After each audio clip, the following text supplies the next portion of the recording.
বৈষম্য বিরোধী ছাত্র আন্দোলনে আহতদের চিকিৎসায় কোনো গাফিলতি হলে ব্যবস্থা নেওয়া হবে বলে জানিয়েছেন সমাজ কল্যাণ উপদেষ্টা শারমিন এস মুর্শিদ। এ সময় তিনি জানান, আহতদের পুনর্বাসনের প্রক্রিয়া শুরু হয়েছে। বেলা 11টার দিকে ঢাকা মেডিকেল কলেজ হাসপাতালে চিকিৎসারত বৈষম্য বিরোধী ছাত্র আন্দোলনে আহতদের দেখতে গিয়ে তিনি এই তথ্য জানান। এ সময় তিনি জানান, এরই মধ্যে আহতদের নিয়ে একটি ডেটাবেস তৈরির সিদ্ধান্ত হয়েছে। কোথায় কিভাবে তারা আহত হয়েছেন সেই তথ্য সংগ্রহ করা হচ্ছে। সার্বিক বিষয় তদারকির জন্য সমাজ কল্যাণ মন্ত্রণালয়ের একটি টিম গঠন করা হবে। প্রিয় নম্বর সেট করে বিকাশে সেন্ড মানি করুন ফ্রি।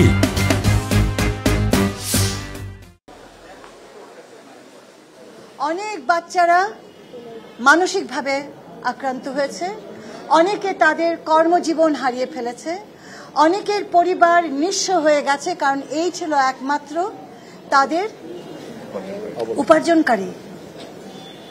সেই জায়গাটায় সমাজ কল্যাণ মন্ত্রণালয়ের একটা নৈতিক দায়িত্ব আছে। আমি সেই জায়গাটার জন্য আজকে এসেছি। তাদের পুনর্বাসন কিভাবে ঘটাবো, আজকের থেকে শুরু হয়ে গেল তাদের পুনর্বাসনের কর্মকাণ্ড।